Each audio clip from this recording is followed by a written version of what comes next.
getting on a touchy subject. touchy kind of like topical subject at this point in time here on January 6th, 2021. So subject here we're going over is who is more harmful to these Black and brown communities, whether it's the police, the outside force of the police itself, or the communities themselves harming each other. And I'm here to go on about why it's the state of police and over-policing that is doing more damage to these communities than the communities than themselves, even though that's a part of it.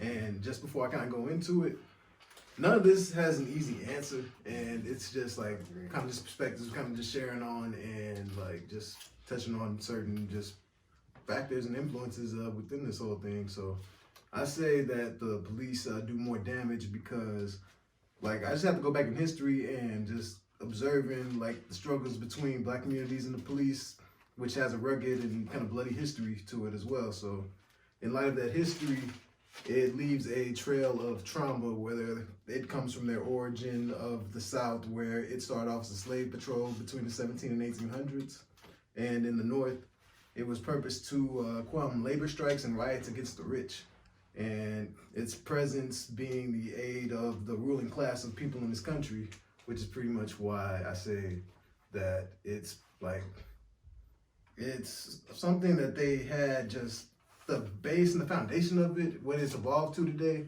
is wrong in the start of it because their presence is there to harm and like kind of rule over a certain segment of people.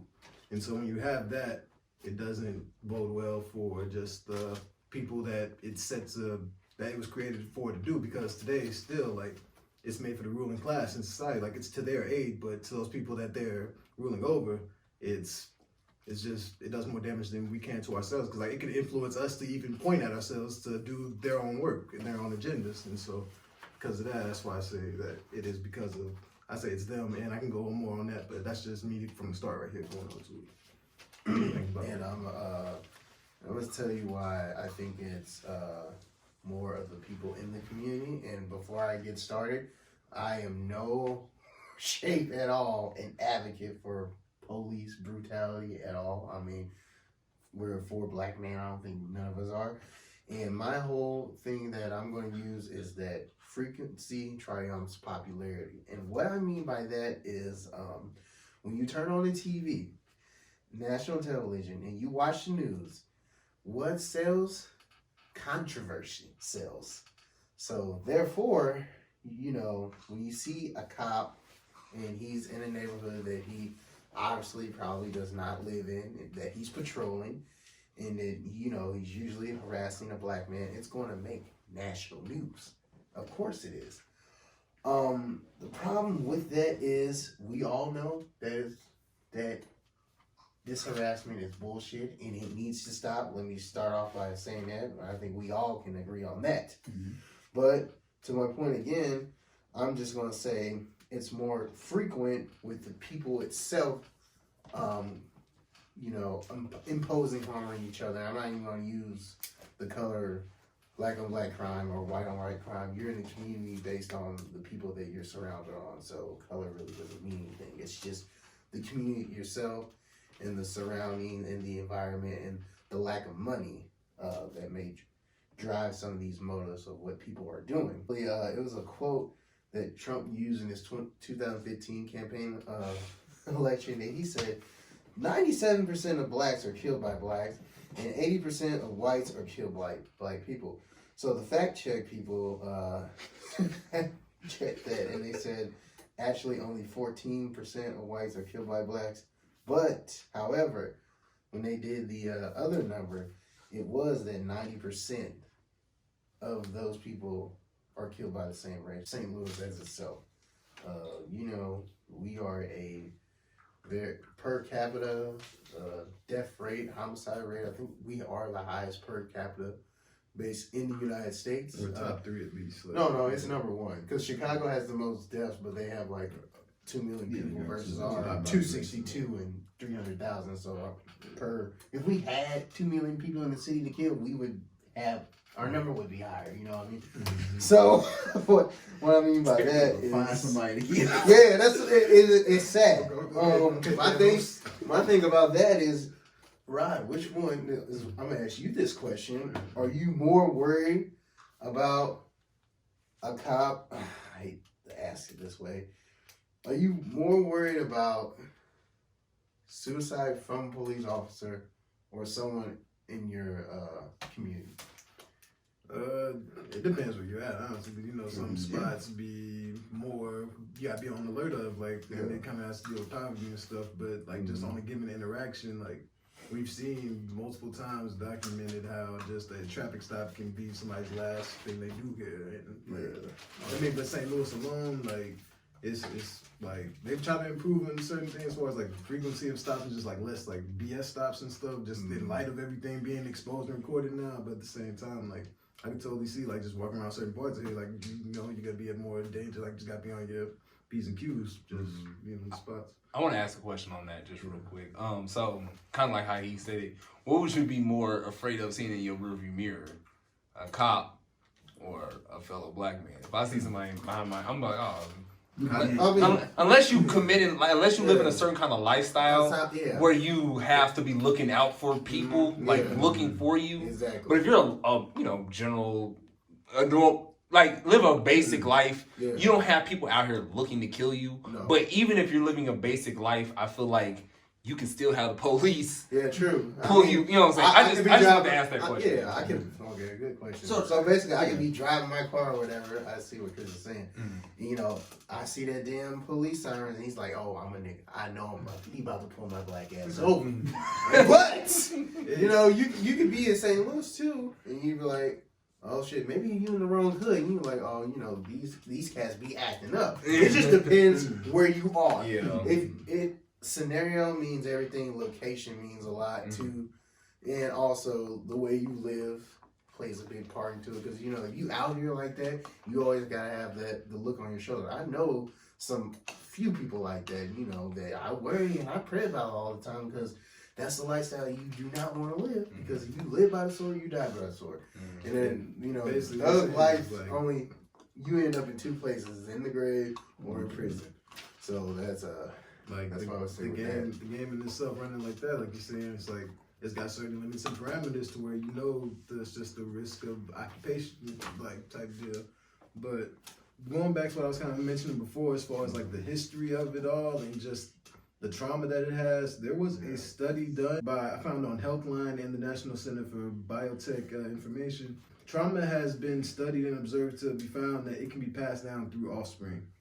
It's a study of inherited trauma by it being found on a cellular subconscious level that we would call negative outcomes of century-old trauma that could be passed down from just generation to generation. Like you're saying, if you're like almost your dad cursed. is crazy, you can be crazy too, or they have PTSD. Yeah, it can be PTSD whether they had it or not. Like there's certain like just kind of reaction, like we can kind of have like just suddenly not even know like we act a certain way because of, and just like stuff we see like outside like influence and things of that sort, like it becomes just like you kind of fear sometimes what you see, but at the same time, like, you know, what you see isn't the majority all the time, and it isn't always like what you're gonna see. Like there's plenty of police officers I've just grown to like just be really like fond of. Like over time, they've been like some outstanding people, but just I say just the role like in and of itself can be very detrimental to the poor communities when you kind of look at these kind of risk factors and just how their effect can be negatively done, because they can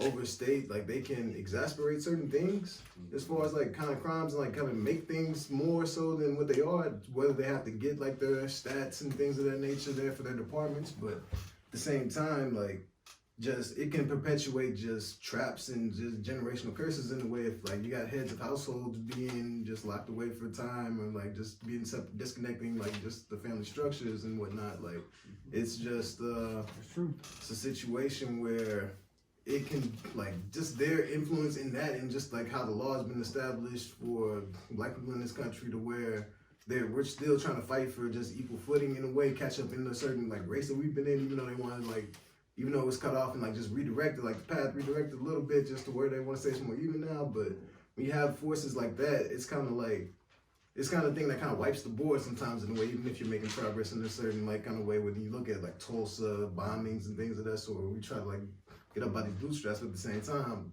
you get cut right off sometimes. Whether when you have something, you have an instrument to kind of seek to do damage like that in a way to uphold a certain just status quo that this country's been comfortable with for a long time. If you were to ask the average young black male how many funerals, where the person was under the age of 30 and he died, and say that he got killed and shot, more than half the time it would not be from a cop, it would be from someone in the community. And we gotta focus on not saying which one is worse. It's, which one should we be more worried about? And that brings me back to the thing about frequency triumphs popularity.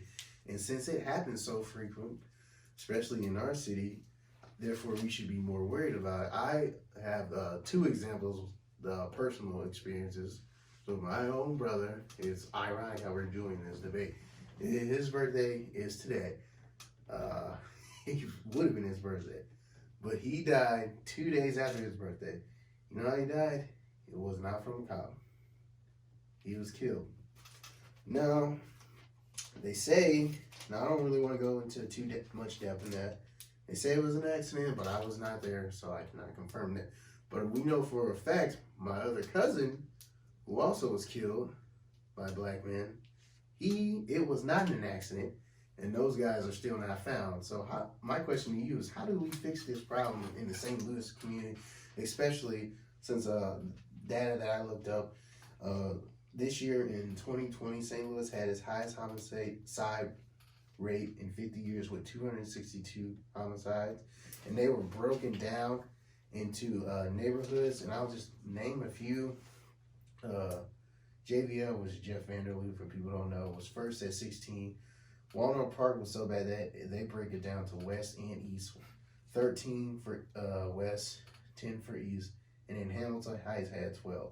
And that's just in their community. So think how traumatizing it is in a small little neighborhood thing. Like, damn, 12 people died in this little 3 block radius. Radius. All right. And that's just in sections. So, how do you feel about that? I mean, and how can we fix it? It's sad because you were mentioning, like, just with the frequency of it, we kind of get desensitized to stuff like that in a certain way. But at the same time, like, when it comes to that stuff, like, a lot of it is just those areas. Those are some of them are kind of more impoverished in a way to where just the way they go about, like, just trying to survive and stuff includes being just in the way just on a survival type deal where our ideas are kind of lined up to where, like, we are putting the dollar above people's lives just in a better sense, or just like personal, like, just disrespect certain codes they have to uphold to look around the community in a certain way to where they don't want to be preyed upon constantly, so they're doing the praying in a way. And that's sometimes have too much pride. And pride, and just like, it's because of like kind of just values within that have been just kind of like normalized. Nobody wants to be a punk, and everybody wants to be the tough guy. It comes to situations like that, and just like having less in a way to where you want to just say like, F this, I'm gonna do what I gotta do, right? I ain't gonna look like this or that or whatever, but at the same time, it's just like. So I got a question about kind of what you said. Yeah. So I guess the question is, who affects the black community more negatively, the community itself or the police? So we have to look at the black people as in the sense that they're just surviving in their neighborhoods, and the police are there to do a job. Yeah. So where I'm coming at from a question is, like you said, the police never found the murderer, right? So in a sense, at that point, you say, okay, well, the law enforcement's no help. We got to take justice into our own hands. Mm-hmm. Where do they play the part in not finding the murderers when black people are killed and killing each other? I'll tell you exactly. They don't. But like, how much more effort do they spend when it's a rich family in the West County? Yeah, they don't, because they see it happen so often. I hate to say it, they just looking at it like, oh, it's another nigga that got killed. That's the way they look at it. So that's why. So is that not detrimental to the community? bad, just as, you know, just as detrimental as the person that killed him saying, "Oh, well, it happens all the time. We ain't gonna spend too much resources looking for it. If we can't find Pookie down the block, then we gonna let it go." It's equally as bad, but It's hard. yes. Yeah, I mean, it's I the think- way they I- go almost. I don't want. I think you got to find a balance of like. Sometimes I think if we've all went to school and then people are like, oh, where you from, bro? I'm like, oh, I'm from St. Louis. Everybody like, dang, you know what I'm saying? You're like, yeah, bro, I'm from, you know what I'm saying? But it's like we need to people in general, like people like, oh, I'm from the murder capital. I'm from Afghanistan. You know what I'm saying? The way we talk about St. Louis, we kind of sometimes some of us Kind of wear it as a badge of honor. yeah, you know what I'm saying? Yeah. I came from this, You can make it from here. You can make it from anywhere. you know what I'm saying? You know what I'm saying? And I think that some of us, and that's so flawed. yeah, you know what I'm saying? We shouldn't. Some of the other Yeah, it's areas not. that's around Yeah, us. and especially when not everybody. You didn't grow up in the neighborhood where 16 people died. You know what I'm saying? Or you didn't grow up in a neighborhood where 15 or 12, 13 people died. Maybe you did. Maybe you know your cousin that did. But not everybody has the same experiences. So not everyone should be out here talking about, yeah, I made it out of here and I'm a where this is a badge of honor. I don't know. People just need to change how we talk about our city. Let's promote the good stuff about St. There's a lot of good stuff about St. Louis. Like we have legit NBA stars that came out of here. You know what I'm saying? We got good sports programs. We got good monuments. We got great food. Great you know, parks, too. great parks. We got, you know what I'm saying, national. We have all these things that we could talk about. And yes, it's not as cool. And yes, I understand that people like in songs and stuff they rap about what you know. And that's what it is. You rap what you know, and you know who you know, and you live the experiences you live, and that turns into who you are and all that. But I just think that There has to be a paradigm shift in a way to where we pointing and we hyping up some better stuff a little Yeah. more too, where that's what we kind of like grasping on to. Like we don't always want it to be like the other stuff. That kind of like we get known for like kind of in a negative light. Like we just gotta kind of shift what that be like as far as what we want to hang our hats on. yeah, because like we can't. No, you don't really think of St. Louis Some as stuff like. can only be so played out so long to where you seeing what the end result of all that's gonna be at a certain point. Like, I mean, look how many people, like, I don't know how many rappers been killed. Like, Yeah. and it's the only reason it's shocking to some people is because they're lost famous. this year, right? Yeah, Or last year. This now last year, but like we lost. I'm not even gonna go over the list. Everybody knows the list of people, but it's like those are rappers. You know what I'm saying? You would think that they wouldn't even be active in this kind of stuff no more, but some of them can't. That's a whole nother That's story. all they've known. Yeah, that's all they've known. You know what I'm saying? So it's hard. Sometimes you're like, oh, they some dumbasses. But like, I mean, if that's what you know, that's what you know. And unfortunately, because people promote it, yeah. And just I wanted to end on this, bringing up this point here. There was also a study of the criminal justice system by the Wickersham Commission, and it found some certain problems along the way, which in turn, like it found in 1931 there were brutal interrogations going on in the Prohibition era. In 1967, following the urban uprising, they found that police actions were the last act half of the time before the outbreak of violence happened in the 24 surveyed instances of disorder going on with police and community relations. And it led to recommendations from the reform that we still hear today as far as community outreach and like just they're trying to do this and that. Like they've been saying the same thing for almost 60, 70 years. Like after the Rodney King, Mike Brown stuff all went on. But Barack Obama, one of the things he did in office was he had a police task force that it was pretty much just kind of like viewed as like we're gonna try to see what's going on, this and that. But like one of the persons on the task force had this quote here. It said, "Policing must be abolished before it can be transformed." And so I'd say I agree with that because the system, like the history foundationally where it came from to what it built up to today, I say we need better roots and we can just plant something new, something different starting up in a way to where it has a better outcome and not doing the damage that's doing today in these communities. I think communities almost in a way have to find a way to get everybody involved in some sort of like self-accountability in a way. Yeah. The way it kind of had been in the past, like gun Black Panther neighborhoods and things like that sort, but I think it's got to be we have to be able to take ownership in our own ways to where like police, like they know the people they're policing in a way, because we got too many outsiders as well. Sometimes they just that fear things that are just like normal happenstance here that they blow out of proportion in a way. But at the same time, we just gotta look at it like we're gonna take care of our own stuff. Like at the end of the day, like I mean, and inherently being selfish, so we just gotta take ownership on our own communities and such, and just check stuff that be out of line. And like if everybody's involved in some sort of just like kind of volunteer role, like where everybody's kind of required to, I think that's a better way of going about it.